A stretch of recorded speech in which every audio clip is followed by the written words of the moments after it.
যেভাবে লেখা আছে সেভাবেই পড়ছি। মাঝরাতে কাজে চলার খচখচ শব্দে যখন আপনার ঘুম ভেঙে যাবে, বুঝবেন আপনার আয়ু আর মাত্র কয়েকটা রাত অবশিষ্ট আছে। কাটা চুলের গোছা যখন অন্ধকারে জ্যান্ত সাপের মতো কিলবিল করে উঠবে, তখন পালাবার পথটুকু আর খুঁজে পাবেন না। এই তান্ত্রিকের পুতুলগুলো কথা বলে না, ওরা শুধু আপনার শরীরের ঘ্রাণ শুকে অন্ধকারের ভেতর থেকে আপনার মৃত্যুর প্রহর কোণে। নিশিপুর গ্রামটা দিনের বেলাতেও কেমন যেন একটু থমথমে কুয়াশার ঢাকা থাকে। গ্রাম্য মেঠো পথ, দুধারে ঘন বাঁশ ছাড় আর পুরনো আমলের কিছু জড়জীর্ণ দালান কোঠা, সব মিলিয়ে এক অদ্ভুত গুমোট পরিবেশ। তবে গত 1 মাস ধরে এই গ্রামের যে আতঙ্ক দানা বেঁধেছে, তা এর আগে কেউ কখনো কল্পনাও করেনি। গ্রামের নারীরা এক অজানা ভয় সিটিয়ে আছে। সূর্যাস্তের পর কোনো মেয়ে একা ঘর থেকে বাইরে যাওয়ার সাহস পায় না, কারণ কোনো চোর ডাকাত নয়, কারণ হলো চুল চুরি। প্রথম ঘটনাটা ঘটেছিল করিম শেখের মেজ মেয়ে টনির সাথে। সকালে ঘুম থেকে উঠে আয়নার সামনে দাঁড়াতেই ওর গগন বিদারী চিৎকারে পুরো পাড়াটা কাঁপিয়ে দিয়েছিল। দেখা গেল টনির লম্বা পিঠ ছাপানো চুলের ডান দিকের একটা বড় অংশের গোড়া থেকে কেউ যেন নিখুঁতভাবে কেটে নিয়ে গেছে।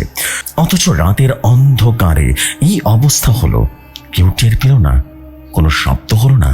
শুধু সকালে উঠে দেখা যায় প্রিয় এক গুচ্ছ চুল গায়েব। গ্রামের বোরের চায়ের দোকানে ফিসফিসানি বাড়ছিল। করিম চাচা বিড়িতে একটা লম্বা টান দিয়ে বললেন, এটা মানুষের কাজ না রে ভাই। মানুষ হলে সে শীত কাটতো, গয়না নিত, শুধু চুল নিয়ে কি হবে? নির্ঘাত কোন অলৌকিক কারসাজি। পাশে বসা রহমত দপ দপ করে জ্বলে ওঠা টর্চটা নাড়াচাড়া করতে করতে বলল, আমি শুনেছি ওই শ্মশান ঘাটে নাকি নতুন এক তান্ত্রিক নাকি এসব করতেছে। কালো ভৈরব লোকটা মানুষের চোখের দিকে তাকালে নাকি রক্ত হিম হয়ে যায়। ওর কুড়ে ঘরের সামনে দিয়ে যাওয়ার সময় নাকি কোয়ানের শব্দ শোনা যায়। গ্রামের শেষ প্রান্তে যেখানে জঙ্গলটা বেশি ঘন, সেখানে কালো ভৈরবের আস্থানা। তান্ত্রিকের চেহারাটা বিভৎস, সারায় গায়ে ছাই বাঁকা, গলায় রুদ্রাক্ষের মালা আর চোখের বনি দুটো টকটকে লাল। কাল ভৈরব সাধারণ কোনো তান্ত্রিক নয়, সে কেশাভরণ তন্ত্রের সাধনা করছিল। তন্ত্রশাস্ত্রে বলা হয় মানুষের চুলের সাথে তার প্রাণের একটা সূক্ষ্ম যোগ আছে। যদি কারো চুল দিয়ে কোনো পুতুল বানানো যায়, তাতে বিশেষ মন্ত্রপুত রক্ত ছিটিয়ে দেওয়া হয়, তবে ওই ব্যক্তি পুরোপুরি তান্ত্রিকের বসে চলে আসে। কালো ভৈরব কুড়ে ঘরের ভেতরে স্যাঁতস্যাঁতে জায়গায় থাকে, চারদিকে হাড় খোঁড়া আর মাটির পুতুল ছড়ানো। ঘরের একটা কোণে একটা বড় মাটির হাঁড়ি সে জমিয়ে রাখছিল গ্রামের মেয়েদের কাটা চুলগুলো। ওই দিন অমাবস্যার রাত। তান্ত্রিক একটা বড় মোমবাতি জ্বালিয়ে বিড় করে মন্ত্র পড়ছে। তার সামনে সারিবদ্ধভাবে সাজানো কয়েকটা কাপড়ের পুতুলগুলো মাথায় সুই দিয়ে সে বেঁধেছে, কাটা চুলগুলো গেঁথে দিচ্ছে। ব্যাস, আর কয়েকটা রাত। এই পুতুলগুলো যখন পূর্ণ প্রাণ পাবে, তখন নিশিপুর গ্রাম হবে আমার হাতের পুতুল। প্রতিটি মেয়ে আমার ইশারায় নাচবে, তাদের শরীরের রক্ত দিয়ে আমি অমরত্ব পাবো। তান্ত্রিক দাঁত বের করে হাসিটা অন্ধকারে মুহূর্তে রীতিমতো ভুতুরে লাগছিল। তান্ত্রিকের এই কাজের পেছনে একটা বৈজ্ঞানিক এবং লজিক্যাল ব্যাখ্যা সে নিজের মনের সাজিয়ে রেখেছিল। সে জানতো মানুষের চুলে থাকা ডিএনএ এবং শরীরে কোষী ও শক্তি চুলের গোড়ায় সুপ্ত থাকে। যখন সে বিশেষ ধরনের কিছু ভেষজ রস আর ধুনোয় ধোঁয়া ব্যবহার করত, তখন ঘরের মানুষ গভীর ঘুমে আচ্ছন্ন হয়ে পড়ত। সে অঘরে ঘুমের সুযোগ নিয়ে সে কৌশলে চুল কেটে আনত। তার কাছে এটা শুধু জাদু নয়, এটা এক প্রকার মনস্তাত্ত্বিক এবং জৈবিক নিয়ন্ত্রণ। কিন্তু সেই রাতে একটা অদ্ভুত কাণ্ড ঘটল। তান্ত্রিক যখন টনির চুল নিয়ে বানানো পুতুলটার কপালে সিঁদুরের টিপ দিচ্ছিল, হঠাৎ করে পুতুলটার একটা হাত নড়ে উঠল। তান্ত্রিক প্রথমে ভাবল মনের ভুল, কিন্তু পরক্ষণে দেখল পুতুলের মাথাটা ধীরে ধীরে তার দিকে ঘুরে যাচ্ছে। পুতুলের কালো কাচের পুঁতির মতো চোখ দুটো যেন জ্যান্ত হয়ে উঠছে। এখনো সময় হয়নি, তোদের জাগার সময় তো মাঝরাত পেরিয়ে গিয়ে। তান্ত্রিক বিড়বিড় করে উঠল। হঠাৎ কুড়ে ঘরের সব কটা মোমবাতি একসাথে নিভে গেল। বাইরে তখন ঝড়ের তাণ্ডব শুরু হয়ে গেছে। বাঁশঝাড়ের ঘর্ষণে এক কর্কশ শব্দ উঠছে। অন্ধকারে তান্ত্রিক টের পেল তার পায়ের কাছে কিছু একটা কিলবিল করছে। সে হাত বাড়িয়ে ধরতে শিউরে উঠল। এক গুচ্ছ মানুষের চুল, সে চুলগুলো সাপের মতো তার হাত পেঁচিয়ে ধরছে। কে কে ওখানে? তান্ত্রিক চিৎকার করে উঠল। অন্ধকারের ভেতর থেকে একটা নীলকণ্ঠের হাসি শব্দ ভেসে এলো, কিন্তু সেই হাসিটা কোনো মানুষের নয়। মনে হচ্ছিল শত শত পুতুল একসাথে খিলখিল করে হাসছে। তান্ত্রিকে দেশলাই জানানোর চেষ্টা করলো, কিন্তু কাঠগুলো বারবার ভিজে যাচ্ছে। সে বুঝতে পারলো সে যা সৃষ্টি করেছে তা এখন নিয়ন্ত্রণের বাইরে চলে যাচ্ছে। গ্রামের দিকে তখন নিস্তব্ধতা, কিন্তু রিনা নামের সেই বধূটি যার চুল চুরি হয়েছিল সে মাঝরাতে হঠাৎ ঘুম থেকে উঠে উঠল। তার চোখ দুটো ঘোলাটে। সে রোবটের মতো হাঁটতে হাঁটতে আলমারির উপরে রাখা একটা বড় কাঁচি হাতে নিল। তার পাশে শোয়া স্বামী টের পেল না যে রিনার চেহারা এখন পৈশাচিক আভা। রিনা ভিড় ভিড় করে বলছে, ও আমাদের চুল চুল নিয়েছে, আমরা ওর প্রাণ নেব। তান্ত্রিকের ঘরে তখন বিভীষিকা শুরু হয়ে গেছে। মাটিতে পড়ে থাকা প্রতিটি পুতুল ধীরে ধীরে বড় হচ্ছে। তাদের মাথার চুলগুলো জট পাকিয়ে ঘরের ছাদ পর্যন্ত পৌঁছে গেছে। সে চোরগুলো এখন তান্ত্রিকের আষ্টে পৃষ্ঠে জড়িয়ে আছে। ছেড়ে দে, ছেড়ে দে আমায়, আমি তোদের মালিক, আমি তোদের মালিক। তান্ত্রিকের গলায় এখন মরণ চিৎকার, কিন্তু পুতুলগুলো থামতো না। একটা পুতুল যার মাথায় টুনির সিল্কি চুল লাগানো ছিল সে তান্ত্রিকের গলার কাছে মুখ নিয়ে এলো।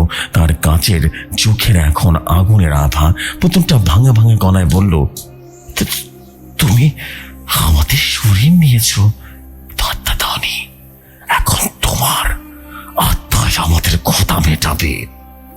তান্ত্রিক দেখলো ঘরের দরজায় দাঁড়িয়ে আছে গ্রামের সেই সব নারীরা যাদের চুল সে চুরি করেছিল।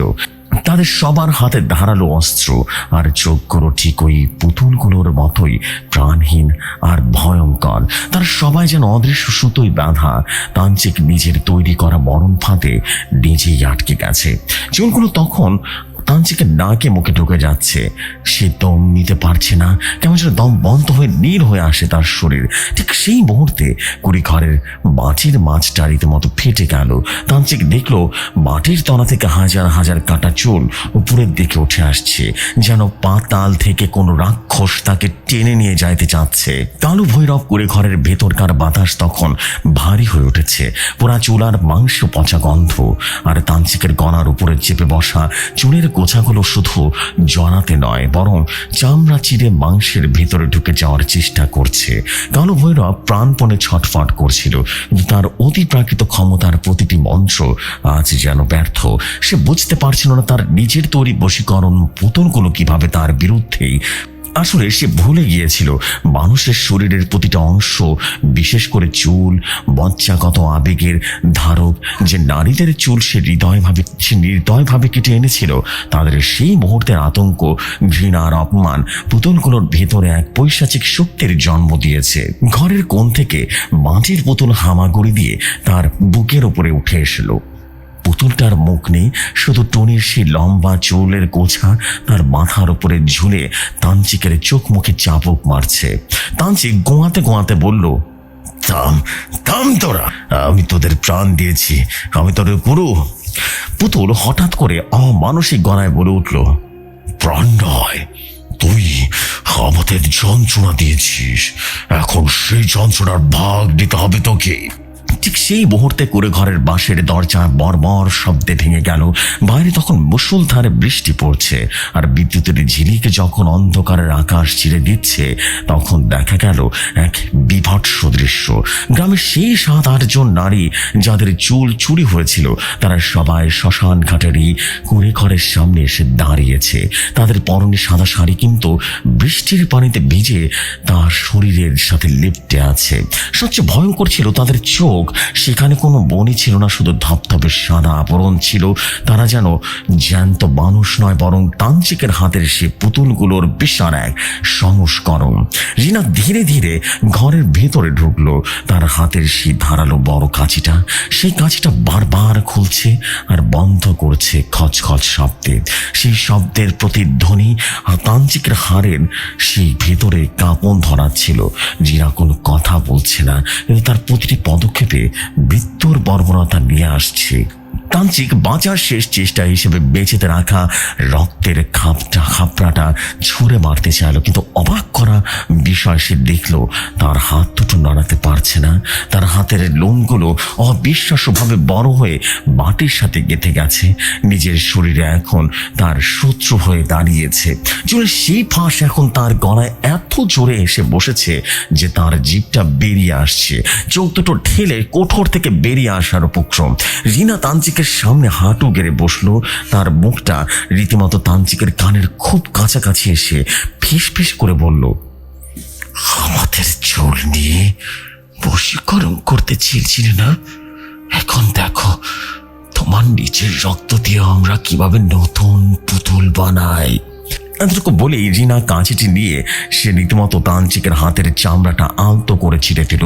তান্ত্রিকের মুখ দিয়ে কোনো শব্দ বের হলো না, শুধু এক তীব্র যন্ত্রণার গোঙানি।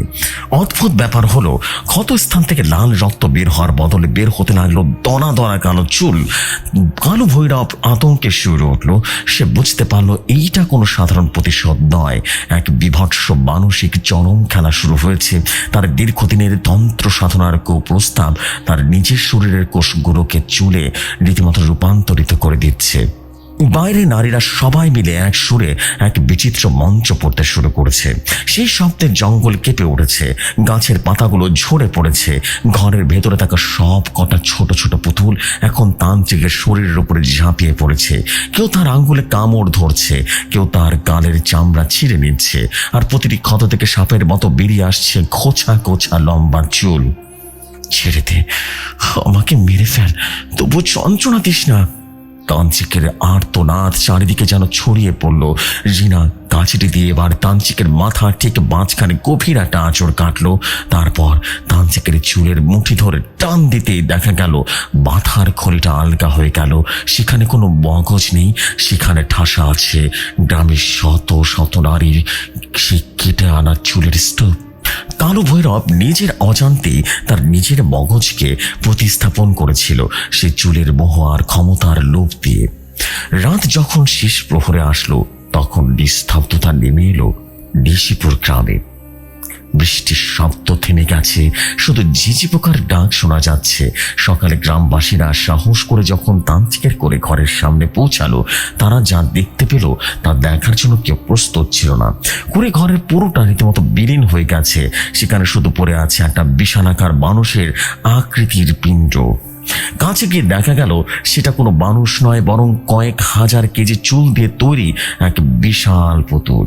পুতুলটার অবয়ব হুবহু কালো ভৈরবের মতো, আর সে চুলের পিণ্ডের ভেতর থেকে তান্ত্রিকের দুটো চোখ তখনও জীবন্ত হয়ে পিটপিট করছে, যেন সে এখনো বেঁচে আছে, কিন্তু এক অনন্ত যন্ত্রণার কারাগারে বন্দী হয়ে। গ্রামের সেই নারীরা রাতে যেখানে গিয়েছিল, তারা সবাই সকালে নিজের বিছানায় উঠে গিয়েছিল। তাদের কারোর কিছুই মনে নেই, শুধু দেখা গেল তাদের কাটা চুলগুলো আবারও আগের মতো লম্বা হয়ে গেছে, যেন কোনোদিনই কেউ তাদেরকে স্পর্শই করেনি।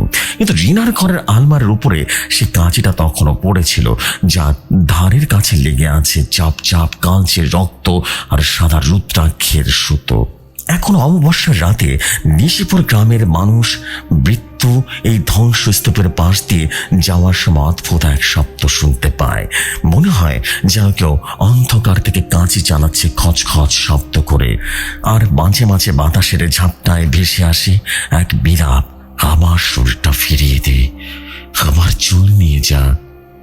সবচেয়ে ভয়ের ব্যাপার কি জানেন, গ্রামের ছোট ছোট মেয়েরা এখন খেলার শুনে মাটির পুতুল বানাতে ভয় পায়। তারা বলে পুতুলগুলোর মাথায় নাকি রাতের চুল গজিয়ে যায়, আর সেই চুলগুলো নাকি মাঝরাতে ফিস ফিস করে কথা বলে।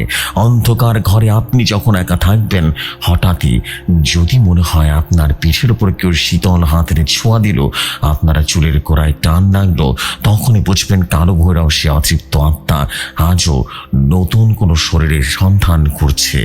অথবা পরবর্তী চুলটা আপনারও হতে পারে। সো প্রিয় জেফরি ভাই, এটাই ছিল আমার গল্প। যদি গল্পটি ভালো লাগে পড়ে শোনাবেন। আমি আরিয়ান আহমেদ। গল্পের নাম দিয়েছি অভিশপ্ত কুন্দল। আসসালামু আলাইকুম। আশা রাখি এরকম আরো অনেক স্টোরি আপনি শেয়ার করবেন। আমার কাছে অনেক ঘটনা আছে যে আমি সময় মতো আপনার কাছে লিখে পাঠাবো বলে প্রতীক্ষাবদ্ধ করেছি নিজেকে। আজকের মধ্যে এখানে বিদায় নিচ্ছি। আগামী পর্বে আবার কথা হবে। ততক্ষণ সবাই ভালো থাকুন, সুস্থ থাকুন। জেফরি ভাই, আসসালামু আলাইকুম। ভালো থাকবেন ভাইয়া।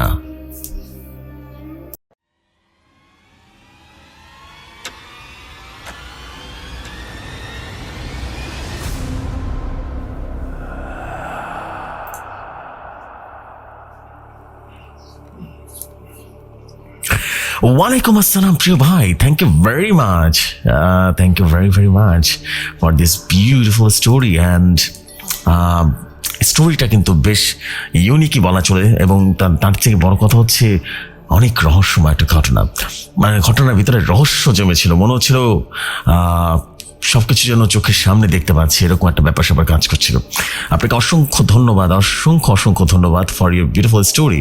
আর আই বিলিভ দ্যাট আপনাদের সবার কাছে যারা শুনেছেন, আপনাদের সবার কাছে স্টোরি ভালো লেগেছে। অ্যান্ড ডেফিনেটলি ভালো লাগার মতো স্টোরি ছিল। আমার কাছে কিন্তু ভালো লেগেছে, ইন্টারেস্টিং লেগেছে। অনেক ভয়ের না, বাট একটা হরর স্টোরি একটা ফিল দিচ্ছিল। Thank you very much. আমি এখন যেটা করতে চাই সেটা হচ্ছে, আর দেরি করবো না, আমরা চলে যাব পরবর্তী স্টোরিতে। আশা করছি আপনাদের পরবর্তী স্টোরি অসম্ভব রকম ভালো লাগবে। চলে যাই নেক্সট স্টোরিতে।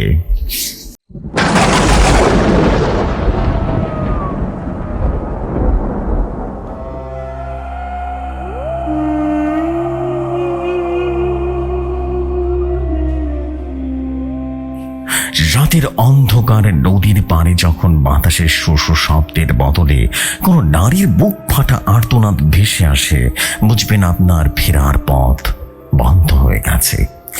আগুনের কুণ্ডুলির পাশে বসে থাকা সে ছায়া মূর্তিটি মানুষের মাংসের গন্ধ নয়, বরং আপনার গন্ধে বেঁচে থাকে। 100 বছরের পুরনো সে অপেক্ষার শেষ হতে আজ হয়তোবা আপনার প্রাণটাই শেষ আহুতি। কুসুমপুর গ্রামের শেষ প্রান্তে ইছামতি নদীর বাঁকটা যেখানে এসে মিশেছে, সেখানে এসে অভিশপ্ত শ্মশান ঘাট। দিনের বেলাতেও ওদিকটায় কেউ ঘেঁষার সাহস পায় না। লোকমুখে শোনা যায় ওই শ্মশানে নাকি চিতা কখনো নেভে না। গত 100 বছর ধরে সেখানে এক তান্ত্রিক পাহারায় বসে আছেন। তার সারা গায়ে ছাই মাখা জড়ধারী চুল আর চোখে এক অদ্ভুত উন্মাদনা। গ্রামের প্রবীণদের মতে তান্ত্রিকের স্ত্রী বিয়োগ হয়েছিল প্রায় বিয়ের 1 বছরের মাথায়। সেই শোকেই তিনি উন্মাদ হয়ে গিয়েছিলেন এবং তন্ত্র সাধনা শুরু করেছিলেন নিজের স্ত্রীকে আবার ইহজগতে ফিরিয়ে আনার জন্য। কিন্তু প্রকৃতি কি তার নিয়ম ভাঙে? তান্ত্রিকও হার মানেননি। তিনি নাকি সময়ের চাকাকে থামিয়ে দিয়েছিলেন তার সাধনার জোরে। শহর থেকে আসা অরণ্য পেশা একজন ফ্রিল্যান্স ফটোগ্রাফার। সে এই অলৌকিক কাহিনীগুলো তো বিশ্বাস করেন না। তার কাছে ভূত বাণী, বনের ভুল অথবা কোনো বৈজ্ঞানিক ব্যাখ্যা। অরণ্যের ক্যামেরা আর টর্চ লাইট সাথে নিয়ে যখন সেই শ্মশানের দিকে পা বাড়ালো, তখন ঘড়িতে রাত 11টা বাজে। কুয়াশার চাদরে ঢাকা চারপাশ শুধু নদীর জলের ছলছল শব্দ শোনা যাচ্ছে। যত এগোচ্ছে ততই যেন বাতাসের তাপমাত্রা কমতে শুরু করেছে। বাতাসের গন্ধটা কেমন যেন পাল্টে গেল। পুরা মাংস আর রজনীগন্ধার একটা মিশ্র গন্ধে না কুচকে উঠল অরণ্যের।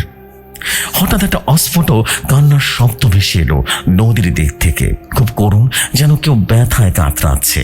অরণ্য তার ক্যামেরার লেন্স ঠিক করে নিল। মনে মনে বলল, এইসব মনের ভুল। কিন্তু শব্দটা ক্রমেই স্পষ্ট হচ্ছে। শ্মশানের মাঝখানে বিশাল এক অশ্বত্থ গাছ, তার তলাতেই দাও দাও করে জ্বলছে একটা চিতা। আগুনের শিখাগুলো অদ্ভুত নীল রঙের, আর সেই চিতার পাশেই মেরুদণ্ড সোজা করে বসে আছেন এক দীর্ঘদেহী মানুষ। তার পিঠ অরণ্যের দিকে ফেরানো। কাউকে খুঁজছেন নাকি পথ হারিয়ে এখানে চলে এলেন? কোনো ভূমিকা ছাড়াই গম্ভীর কণ্ঠস্বর অরণ্যের কানের কাছে প্রতিধ্বনিত হলো। অরণ্য চমকে উঠল, কারণ তান্ত্রিকের ঠোঁট নড়েনি। তিনি যেমন বসেছিলেন তেমনই বসে আছেন। অরণ্য নিজেকে সামনে নিয়ে বলল, আমি আসলে এই জায়গাতে কিছু নতুন ছবি তুলতে এসেছিলাম। শুনেছি আপনি নাকি অনেক বছর ধরে এখানে আছেন। আপনার এই নিঃসঙ্গতা আপনাকে ভয় পেয়ে দেয় না? সে মূর্তিটি ধীরে ধীরে মুখ ঘুরালো। আগুনের আলোয় তার মুখটা যখন স্পষ্ট হলো, অরণ্যের হাতের ক্যামেরাটা প্রায় পড়ে যাওয়ার উপক্রম হলো। মানুষটার মুখে কোনো চামড়া নেই বললেই চলে। হাড়ের উপরে কালচে শুকনো একটা আবরণ, চোখ দুটো কোঠারো কত, কিন্তু সেখানে ধক ধক করে লালচে আভা চলছে। তিনি হাসলেন, আর সে হাসির শব্দে মনে হলো কয়েকশো হাড় একসাথে মরমর করে ভাঙছে। ভয় ভয় তো তাদের জন্য যাদের হারানোর কিছু আছে। আমি তো হারানোর সেই সীমানা পার করে এসেছি। 100 বছর আগে এই দিনেই সে আমাকে ছেড়ে গিয়েছিল। আজ রাতে সে ফিরবে। তুমি কি জানো একটা আত্মাকে ফিরিয়ে আনতে কতটা প্রাণের প্রয়োজন হয়? এই শ্মশানে যারাই পা রেখেছে তারাই কেউ ফিরে যায়নি। তারা সবাই আজ আমার সাধনার অংশ। অরণ্যের শিরা দিয়ে এক হিমশীতল স্রোত বয়ে গেল। সে পালানোর কথা ভাবলো, কিন্তু দেখলো তার পা যেন নড়ছে না। নাড়াচাড়ার ক্ষমতা সে হারিয়ে ফেলেছে। তান্ত্রিক উঠে দাঁড়ালেন। তার উচ্চতা যেন স্বাভাবিক মানুষের চেয়ে অনেক অনেক বেশি। তিনি এগিয়ে এলেন অরণ্যের দিকে। আপনি কি পাগল হয়ে গেছেন নাকি? বিজ্ঞান বলে মানুষ মারা গেলে আর ফেরে না। আপনি অযথা এখানে বিভৎসটা করছেন কেন? অরণ্যের গলা যেন স্বর কাঁপতে লাগলো। তান্ত্রিক অট্ট হাসি দিয়ে উঠলেন। বিজ্ঞান? যে বিজ্ঞান প্রাণের উৎস বলতে পারে না, সে বিজ্ঞানের দোহাই দিও না বালক। দেখো ওই চিতার দিকে দেখো। ওটা কাঠ দিয়ে জ্বালানো চিতা নয়, ওটা জ্বলছে আমার স্ত্রীর দেহের অবশিষ্ট অংশে।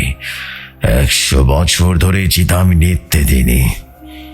আজ রাতে যখন পূর্ণিমার চাঁদ ঠিক মাথার উপরে আসবে, তখন শেষ আহুতি দিলেই সে চোখ মেলবে। হঠাৎ করে চিতার আগুনের শিখাগুলো 20 ফুট উপরে উঠে গেল, আর সে আগুনের মাঝখান থেকে এক বিভৎস আকৃতি ধীরে ধীরে বেরিয়ে আসতে শুরু করলো। সেটা কোনো নারীর আকৃতি হতে পারে, কিন্তু তার কোনো অভাব নেই, কেবল হাড়ের উপরে জমাট বাঁধার রক্ত আর ধোঁয়া। অরণ্য দেখলো সেই আকৃতিটা তান্ত্রিকের দিকে হাত বাড়াচ্ছে। তান্ত্রিকের চোখে তখন আনন্দের অশ্রু নয়, বরং এক আদিম তৃষ্ণা। তবে কেন ভয় পাচ্ছ? তুমি তো এসেছো সত্য জানতে। আজকের পর তুমি এক সত্য হয়ে যাবে। আমার সাধনার শেষ প্রাণ হবে তুমি। অরণ্য দেখলো তার চারপাশে থাকা মৃত মানুষের কঙ্কালগুলোর মাটি খুঁড়ে উঠে আসছে। তারা সবাই গোঙাচ্ছে, যেন তারা কিছু বলতে চায়, কিন্তু তাদের কোনো জীব নেই। তাদের চোখের কোঠর থেকে চুয়ে চুয়ে পড়ছে কালো তরল। পুরো শ্মশান ঘাট এলাকা যেন নরকে পরিণত হয়েছে। বাতাস ভারী হয়ে উঠছে, রক্ত আর পচা মাংসের গন্ধে। তান্ত্রিকের হাতের লাঠিটা বাতাসে ঘোরাতে এক প্রচন্ড ঘূর্ণিঝড় সৃষ্টি হলো। অরণ্য অনুভব করলো তার শ্বাস নিতে কষ্ট হচ্ছে, যেন কেউ তার বুক থেকে প্রাণটা টেনে বের করে নিচ্ছে। ছেড়ে দিন আমাকে। আমি কাউকে কিছু বলবো না। আমি এখান থেকে চলে যাব। অরণ্য চিৎকার করে উঠল। তান্ত্রিক তার বুকের কাছে এসে দাঁড়ালেন, তার নিঃশ্বাসে মরার গন্ধ। শোনো বালক, এই পৃথিবীতে কেউ কাউকে ছাড়ে না। 100 বছর আগে আমি যখন ওকে বাঁচাতে চেয়েছিলাম, কেউ আসেনি। আজ যখন আমি ওকে ফিরিয়ে আনছি, তুমি কেন বাধা দিচ্ছ? দেখো তোমাকে ডাকছে। অরণ্য তাকে দেখলো সে আগুনের মূর্তির ভেতরে একটা পচা গলা হাত তার দিকে এগিয়ে আসছে। আঙ্গুলগুলো নখ তালোয়ারের মতো ধারালো। তার কানে কোনো অগণিত মানুষের কান্নার শব্দ বাসছে। তারা সবাই যেন বলছে, পালাও অরণ্য, এখান থেকে পালিয়ে যাও। কিন্তু তার দেহ আর তার কথা শুনছে না। সে অনুভব করলো তার পায়ের তলার মাটিটি ক্রমশ সরে যাচ্ছে, আর সেই গভীর এক গর্তে তলিয়ে যাচ্ছে। অরণ্য অনুভব করলো তার পা দুটো মাটির মাটির ভেতরে ঢুকে যাচ্ছে না, বরং শত শত ঠান্ডা হাড় সর্বস্ব হাত মাটির নিচ থেকে উঠে এনে তার গোড়ালি চেপে ধরেছে। সে স্পর্শে কোনো রক্ত মাংসের অনুভূতি নেই, আছে কেবল হিমশীতল এক অবশ করা যন্ত্রণা। বাতাসের শো শো শব্দটা এখন আর বাতাসে নেই, সেটা রূপান্তরিত হয়েছে হাজার হাজার মানুষের মিলিত আর্তনাদে। চিতার নীলচে আগুনটা হঠাৎ করে কুচকুচে কালো রং ধারণ করলো। আগুনের শিখা যখন কালো হয় তখন সেই দৃশ্য কতটা ভয়াবহ হতে পারে সেটা অরণ্যের কল্পনাতেও ছিল না। সে কালো আগুনের ভেতর থেকে আকৃতিটা ধীরে ধীরে স্পষ্ট হলো। মাথা ভর্তি জট পাকানো চুল, গায়ের চামড়ার জায়গায় জায়গায় ঝুলে আছে, আর চোখের জায়গায় জ্বলছে দুটো শূন্য গর্ত। অপেক্ষা করো না বালক, মাটির বাঁধন বড়ই শক্ত। যত ছটফট করবে এই হাড়ের হাতগুলো ততই জোরে তোমার মাংস কামড়ে ধরবে। তান্ত্রিকের কণ্ঠস্বর এখন আর মানুষের মতো লাগছে না, মনে হচ্ছে অনেকগুলো ভাঙা কাঁচ একসাথে ঘষলে যে শব্দ হয় ঠিক তেমন। অরণ্য কাঁপা কাঁপা গলায় বলল, আপনি যা করছেন তা প্রকৃতি বিরোধী। মৃত মানুষ কখনো ফেরে না। আপনি যাকে ফেরাতে চাইছেন সে আপনার স্ত্রী নয়, সেটা দানব। দানব! তান্ত্রিক অরণ্যের খুব কাছে এগিয়ে এলেন। তার শরীর পচা মাংসের গন্ধে অরণ্যের নাকে এসে ধাক্কা দিচ্ছে। তিনি নিচু স্বরে বললেন, ভালোবাসা আর উন্মাদনার মধ্যে খুব সূক্ষ্ম একটা রেখা আছে। আমি সে রেখাটা 100 বছর আগে মুছে ফেলেছি। তুমি যাকে দানব বলছো সে আমার অমর প্রেম। সে ফিরবে কারণ আমি তাকে আমার আয়ু দিয়েছি। এই শ্মশানের প্রতিটা লাশের আত্মা দিয়েছি, কিন্তু তার রক্ত মাংসের দেহ গড়তে একজন জীবন্ত মানুষের শেষ রক্তবিন্দু প্রয়োজন, আর সেই ভাগ্যবান হলো তুমি। হঠাৎ করে আকাশটা কালো মেঘে ঢেকে গেল। মেঘের আড়াল থেকে রক্তবর্ণ চাঁদ উকি দিল। পূর্ণিমার সেই লাল আলো যখন চিতার উপরে পড়ল তখন সেই কালো আগুনের ভেতরে মূর্তিটা বিভৎস চিৎকার দিল। সেই চিৎকারের অরণ্যে কানের ফাড়দা রীতিমতো ফেটে রক্ত ঝরতে শুরু করলো। সে দেখল তান্ত্রিকের নিজের শরীরের চামড়াগুলো যেন আপনা আপনি খসে পড়ছে। তান্ত্রিক যন্ত্রণায় কাঁদরাচ্ছে না, বরং পরম চিত্তিতে হাসছেন। দেখো, সে ডাকছে, মালতী আমাকে ডাকছে। তান্ত্রিকের উন্মাদনার মতো নাচতে শুরু করলো। সে জ্বলন্ত চিতার ভেতরে একটা কণ্ঠস্বর ভেসে এলো, আমাকে মুক্তি দাও, আমাকে মুক্তি দাও। অরণ্য দেখল তান্ত্রিকের চোখে এক মুহূর্তের জন্য বিভ্রম খেলে গেল। তিনি থমকে দাঁড়িয়ে বললেন, মুক্তি? মুক্তি কেন? আমি তো তোমাকে জীবন দিতে এসেছি। চিতার ভেতর থেকে সে ছায়া মূর্তিটি রীতিমতো একটা চিতা থেকে বেরিয়ে এলো। তার কোনো পা নেই, বাতাসের উপরে ভর করে আসছে। তার শরীরের প্রতিটি অঙ্গ প্রত্যঙ্গ চুয়ে চুয়ে কালো আলকাতরার মতো রক্ত ঝরছে। সে তান্ত্রিকের দিকে হাত বাড়িয়ে দিল, কিন্তু সেই হাত ভালোবাসার নয়, সেটা ছিল শিকার ধরার ধাবা। ছায়া মূর্তিটি তান্ত্রিকের টুটি চেপে ধরল। 100 বছর ধরে তুমি আমাকে নরকুণ্ডে আটকে রেখেছ তান্ত্রিক। তোমার এই তথাকথিত ভালোবাসা আমার কাছে এক অভিশাপ। আমি শান্তিতে মরতে চেয়েছিলাম, কিন্তু তোমার এই তন্ত্র সাধনা আমাকে প্রতি রাতে পুড়িয়ে মারে। প্রতি রাতে তুমি আমাকে জীবিত করো, আর প্রতি জোরে তুমি আমাকে জয় করে দাও। আজ এই চক্র শেষ হবে। তান্ত্রিকের চোখ দুটো ঠিকরে বেরিয়ে আসছে। তিনি অস্ফুট স্বরে বললেন, আমি তো শুধু তোমাকে চেয়েছিলাম বলতি। তুমি আমাকে চাওনি, তুমি চেয়েছিলে তোমার জেদ মেটাতে। তুমি মৃত্যুকে জয় করতে চেয়েছিলে আমারও সিলাই। আজ সেই বলিদানের সময় এসেছে, কিন্তু বলি তুমি নাও, বলি হবে তোমার অহংকার। ছায়া মূর্তিটা তান্ত্রিকের ঝাপটে ধরে আগুনের কুণ্ডলের দিকে টেনে নিয়ে যেতে লাগল। অরণ্য দেখলো তার পায়ের ওপরে তার হাতের বাঁধনগুলো আলগা হয়ে গেছে। সে উঠোনে দাঁড়ানোর চেষ্টা করলো, কিন্তু তার শরীর তখন থরথর করে কাঁপছে। সে দেখলো তান্ত্রিক আর ছায়া মূর্তিটি একসাথে কালো আগুনের কুণ্ডলিতে মিশে যাচ্ছে। শ্মশানের বাতাস এখন আর আর্তনাদ করছে না, বরং একটা অট্ট হাসিতে ফেটে পড়ছে। চারপাশে সেই কঙ্কালগুলো এখন আর অরণ্যের আগুনের দিকে তাকাচ্ছে না। তারা সবাই চিতার দিকে মুখ করে সেজদা দিচ্ছে। হঠাৎ তান্ত্রিকের মাথাটা আগুনের ভেতর থেকে বেরিয়ে এলো। তার মুখটা তখন অর্ধেক পোড়া, একদিকের চোখে গোড়ের গাল পড়েছে। তিনি অরণ্যের দিকে তাকিয়ে শেষবারের মতো বললেন, তুমি কি ভাবছো তুমি বেঁচে গেলে? এই শ্মশানে যে একবার পা রাখে সে আর ফিরতে পারবে না। আমি থাকবো না, কিন্তু আমার তৃষ্ণা তোমার ভেতর থেকে যাবে। আজ থেকে তুমি হবে এই শ্মশানের নতুন রক্ষক। তোমার ক্যামেরা নয়, তোমার চোখে হবে আগুনের পাহারাদার। অরণ্য এক দৌড়ে পালানোর চেষ্টা করলো। সে অন্ধকার বনের দিয়ে দৌড়াচ্ছে, ঝোপঝাড় তার শরীর ছিঁড়ে ছিঁড়ে দিচ্ছে, কিন্তু সে যেন থামছে না। সে নদী পাড়ে এসে পৌঁছালো, কিন্তু একই নদীর জল রক্ত বর্ণ ধারণ করেছে, আর জলের উপরে প্রতিবিম্ব দেখা যাচ্ছে না। অরণ্য নিজের হাত জোর করে দেখলো, তার হাতের চামড়া ফ্যাকাশে হয়ে যাচ্ছে, নখগুলো লম্বা হয়ে বেঁকে যাচ্ছে। সে নিজের পকেটে হাত দিয়ে দেখলো তার ক্যামেরাটা আর নেই, সেখানে রয়েছে তান্ত্রিকের সে নরবন্টু বসানো লাঠিটা। ভোরের প্রথম আলো যখন ইছামতির চরে পড়ল, তখন শ্মশানের কোনো চিতা জ্বলছিল না। গ্রামবাসী দূর থেকে দেখলো শ্মশানের সেই অশ্বত্থ গাছের তলায় একজন মানুষ বসে আছে, তার গায়ে ছাই মাখা, চুলে জট। মানুষটা হুবহু সে তান্ত্রিকের মতো দেখতে, কিন্তু তার মুখটা অরণ্যের মতো। তার হাতে কোনো ক্যামেরা নেই, আছে এক হাড়ের তৈরি মালা।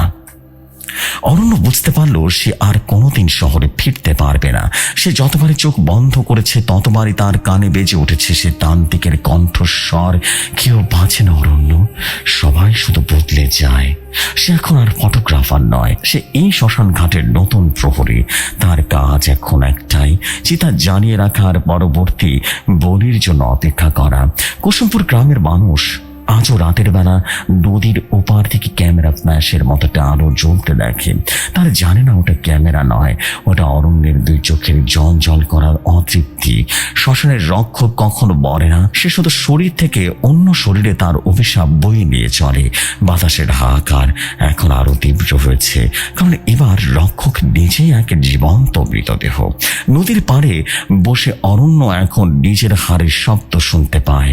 সে হাসে, আর হাসির শব্দে শ্মশানের মাটি ফেটে রক্ত বের হয়। গল্পের শেষ এখানেই হতে পারত, কিন্তু অরণ্য জন্য কেবল অনন্ত যন্ত্রণা শুরু হলো। জেপসি ভাই, এটাই ছিল আমার স্টোরি। যদি ভালো লাগে পড়ে শোনাবেন। আমি মাহবুব হাসান বলছি বরিশাল থেকে।